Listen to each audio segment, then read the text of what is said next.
when South African apartheid came to an end, that country set up something called the Truth and Reconciliation Commission, where people of all races would come together to talk about old grievances, find a way forward, trying to get along. They were all going to live together. They had to figure out a way to make it work. It was a healthy process. Well, Canada is now going through a Truth and Reconciliation Commission of our own. It even has the same name. The difference is, of course, South Africa did it once it got rid of its race-based laws. Here in Canada, we still have our race-based laws. They're called the Indian Act, and they give and take different rights based on the color of your skin. I think that's just wrong, or as it used to be called, racist.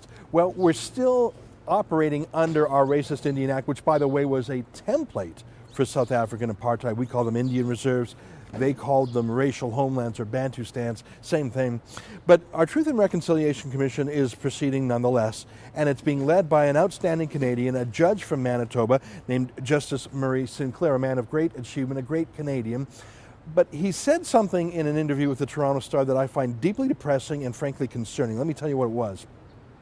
He was asked, how can he promote awareness of some of the historical wrongs that were done to Aboriginal people? Fair question, but here is what he said in reply. He said, there are laws in place that say you actually can't deny the Holocaust. If there were laws in place that said you cannot deny the fact of residential schools and the abuse that occurred, that would certainly move this conversation into a better framework. Well, three things come to mind here. First of all, in fact, there is no law against denying the Holocaust in Canada. It's called free speech. It may be racist speech or odious speech or foolish speech or wrong speech, but you can say the Holocaust didn't happen. That is not against the law here in Canada. It's a particular quirk in Germany that may be the law, but that's not the law here. You'd think a judge might know that.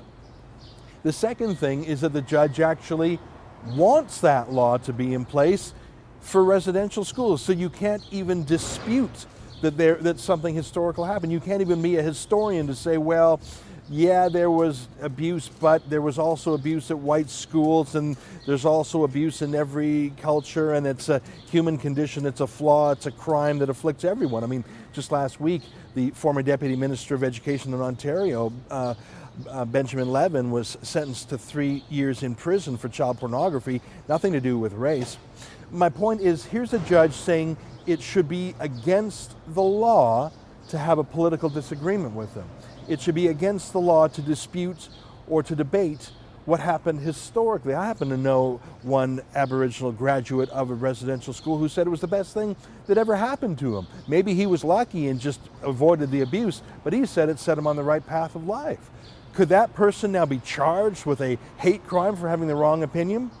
And I guess my third and final objection is, Justice Sinclair is a sitting judge. Since when do sitting judges go on political campaigns, giving stump speeches and calling for this policy or that law to be changed? That's what politicians should do. Maybe Justice Sinclair should quit his seat on the bench, step down and run for public office. I have no doubt he would do quite well. But that's a different thing than being an unaccountable, unelected judge who talks and walks like a politician. Just like Beverly McLaughlin, Justice Sinclair is being a politician without the political accountability. Last week it was Justice McLaughlin saying that Canada had committed cultural genocide against Indians. I believe that's false, but it's a political statement. Now it's Justice Sinclair saying you ought not to be able to disagree with them, that ought to be against the law.